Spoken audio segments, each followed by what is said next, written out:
So we're back with another Bible study, guys. This time we are in Job. So if you aren't familiar about the story of Job, he was a older man, a mature man who had a wife, several children. He was very wealthy. He was considered very a righteous man. He didn't lust after women. He was truthful. He was a man of integrity. He helped the poor, the widows, the orphans. He treated all of his servants fairly. He didn't worship other idols. He was a righteous man. He was well respected in his community. But there was a time when Satan came to, and other angels came into the throne room of heaven, and God asked Satan, like, what you been up to? What you been doing? And he's like, oh, I've been seeking, going through the earth up and down, walking to and fro. We know the scripture says that he seeks who he may devour. So God offers up Job. Now, I was in my Bible study, so I'm sitting here like, okay, if he's righteous and our word says the righteous are never forsaken, why would God offer up Job? It says that he was a righteous man. Like, why would he have any room to persecute him? Like, for what? Why would he do that to him? So he does. He offers him up, and Satan's like, well, why would you have me go after Job? Even Satan knew that he was righteous. He wasn't thinking about Job. He was like, but you have him protected. He's safe. Like, I can't even touch him. So God gets permission. He's like, all right, well, anything he has, go ahead. Let's see. He's not going to deny me. So Satan does that. He takes everything from Job. Job is like, not only his possessions, but his children. So Job, of course, he's upset. He puts ashes on his head. He rents his clothes, and but he still declares God to be righteous. Like, I will serve God. I love God. I trust God. My faith will not, be destroyed. I'm not going to give up on God, basically, right? So then we see another time Satan comes back into the throne of heaven with the angels again. God asks him again, what you doing? And again, he offers up Job. And it's like, God, why would you do this? Like, you already took everything from the man. He still said that he loved you and trusted you. Like, why would you do this again? But this time, he allows him. He's like, okay, well, touch his body. You already took everything from him. Touch his body, but don't kill him. So then all of a sudden, he got all these boils. His skin is burnt up. He's scratching himself with pieces of pots and all this and that. So he's itching. He looking ugly. He looking terrible. Even his wife, like, just go in the dirt and die. Ask God to kill you. It was just terrible. But this time what's interesting is he's like, I wish I'd never been born. Look at me. What's become of me? Who am I? People who respected me, people who were lower than me, are now laughing at me and mocking me. And, I was this righteous man. I did all the right things I was supposed to do before God. I did this, I did that, and I didn't forsake God in this. He's just railing off the list of all the things that he's done. And so his friends, he has 3 friends who come, and they sit with him for, I think it says 7 days. So they're with him for a week. No one's speaking. They're just mourning with him. They're being sad with him, And then after the 7 days, they start to speak to him. And each friend has different reasons why this must be happening to Job. There's something that you did. There's something that you did. Basically, they're saying that he did something. And every time they're trying to accuse him, he's like, what did you even come here for? You trying to tell me that I did something? I didn't do anything. Like, I didn't deserve this. And they're like, well, you had to, because why would God let this happen to you? And they're also supposed to be wise, respected men in their community. And then the story says that there's this young guy. He's listening to Job. He's listening to the older wise guys, and he starts getting upset. He's got like righteous anger. Like, I'm mad at y'all because y'all came here. Y'all supposed to be comforting him. He's your friend. Y'all supposed to be wise men. You're supposed to know the ways of God. Y'all supposed to come here encouraging him in the ways of God and all this, but y'all are just accusing him. And then he's mad at Job because all you doing is being self-righteous. You didn't lift God up. You lifted yourself up. So he's this young guy, and he's like, I let y'all speak. I heard y'all. Y'all don't got nothing else to say. Y'all not saying nothing wise anyway. So y'all not listening to each other. Y'all aren't saying anything worth listening to. And so I'm going to give y'all my 2 cents. So he basically is just reminding Job, like, God is a good God. And instead of uplifting yourself, why aren't you coming to him asking him why this is happening? And so immediately after he speaks, God speaks to Job and basically piggybacks off of what this young guy is saying, like, did you create the stars? Can you hook Leviathan? Can you make him succumb to your word? Do you make the wind do this? He read Job like for 2-3 chapters. He is reading Job, okay? And so then Job is like, I did have a lot to say, God, but now I have nothing to say. And so God continues to read Job, and then he just repents. And so I read over this story a couple times, honestly. And the conclusion that I came to, or what I felt was revealed to me, is that there are a lot of acts that we can do, right? We can outwardly, people can look at us and say, this is a perfect person. They're not doing this, they're not doing that. They do these things, they do all this good. But God is the only person who knows our hearts, right? And I don't think that Job intentionally uplifted himself. I think that he knew what he did, and he knew he was being obedient. And so that's what he was relying on. Like, but I've been obedient. I've done this and that. What I saw was that it's a trick of the enemy. And I'm not saying specific for Job, but I'm just saying in general, that the closer we get to God, the closer we walking in righteousness and holiness, that spirit of pride keeps tapping you on your shoulder, keeps trying to get you to uplift yourself and make you think that it's because of you, it's because of what you did. Because see, when Job's family and everything around him was affected, he didn't look at God like, why are you letting this happen? He was just like, I'm going to serve you anyway. I know these things happen. Because it also states in the beginning, how he used to always offer up sacrifices for his children. In case they're cursing God, I'm going to offer up sacrifice for them. I'm going to plead to God on their behalf. So maybe a part of all the things taken from him, he felt was, well, his children were taken because they didn't do something. So maybe he thought like these other wise men did. I don't know. But it wasn't until his person was affected, and then we see the pride rise up. Well, that's what I saw. Like, okay, everything around me is affected, but I'm still this righteous person. But now it's affecting me. Hold up. How can this happen to me? Because I'm good. I do this, I do that. I don't cheat on my wife. I don't even lust after women. I help these poor people. I help these servants.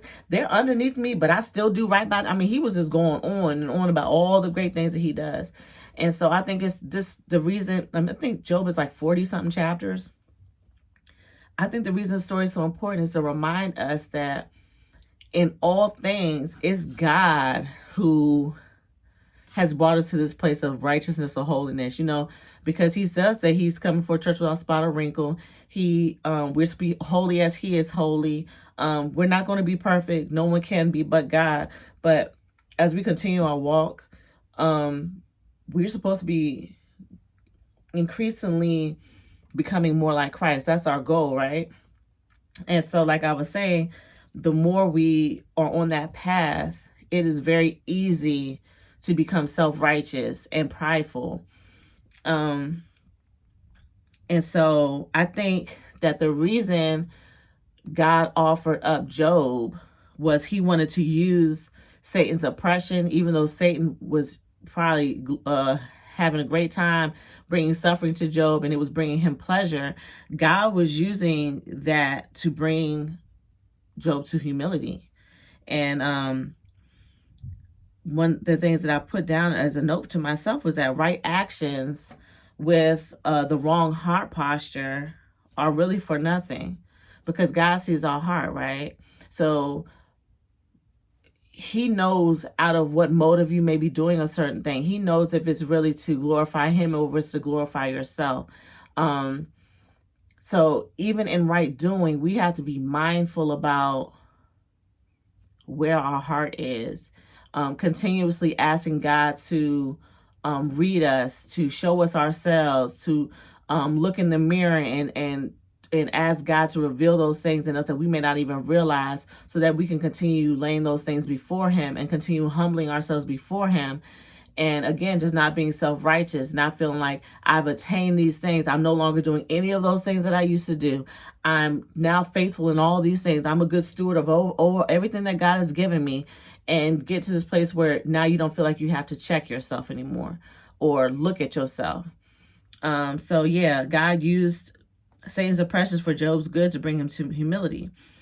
And I just want to read a couple of verses. There's many verses in the Bible about pride, but I think it's good to just read a couple of them just to remind ourselves why we need to be humble, because Job could have continued in his self-righteousness. I don't know what the end of him would have been.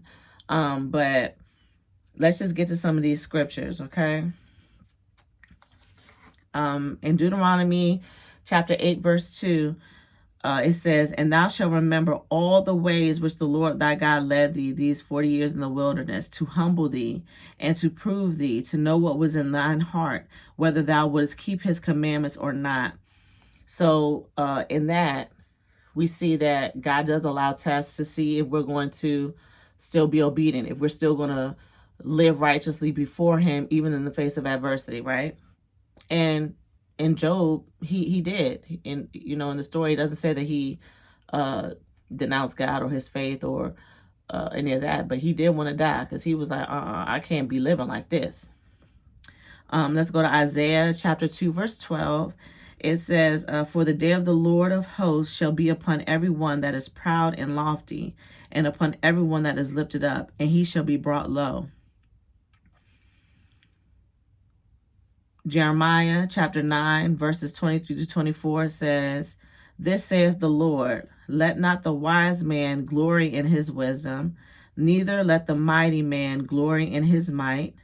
Let not the rich man glory in his riches, but let him that glorieth glory in this, that he understandeth and knoweth me, that I am the Lord which exercise its kindness and judgment and righteousness in the earth. For in these things I delight, saith the Lord." Proverbs 8, verse 13. "The fear of the Lord is to hate evil, pride and arrogance and the evil way, and the forward mouth do I hate." Forward means difficult or contrary. Proverbs chapter 16, verse 5.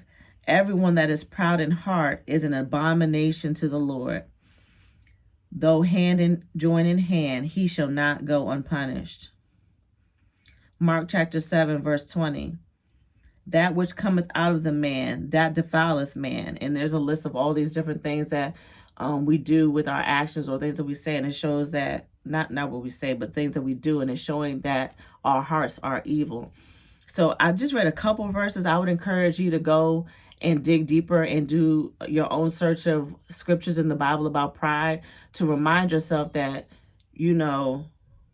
God is opposed to that. And so I guess God was saying to Job, you're prideful, and I don't want to oppose you because you are a righteous man. You do want to do what I have asked of you. You do love me. You do want to do these things, but this pride has crept in, and I can't accept you with this pride there. So he allowed those things to happen so he could be free of that pride, so it can be removed from him. And I don't know about you, but I don't want to get broken down more than what I have already had in my lifetime to become humble, And so I'm always asking God, like, Lord, please humble me. Like, help me, give me the words to say, always leaning back on God and not myself, because it's so easy to get caught up. It's so easy to get caught up in self-righteousness. And I really believe that it's just, we have that all those chapters in Job, you're just reading it and it's just like, it's easy to overlook that part of it. It's easy to just because I've heard different messages about Job, and it was always focused on two things. It was either watch the company you keep, or God will restore what the enemy has taken, and those things are true. I'm not saying that that's not true, but we have 42 chapters to, I think, give us a little bit more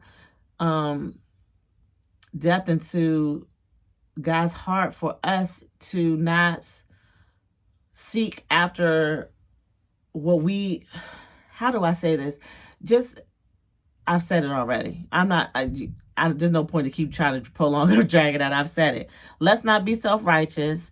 Let's walk in humility. Let's ask God to purge us of those things that would exalt themselves above him.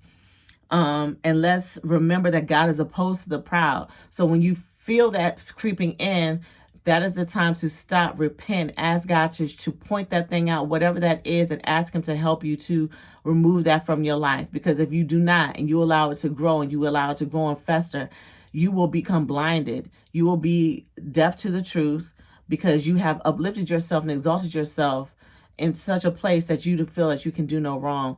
And when you are there, God is opposed to you. His scripture says it. There's so many, many scriptures. Like I said, go and do your own search.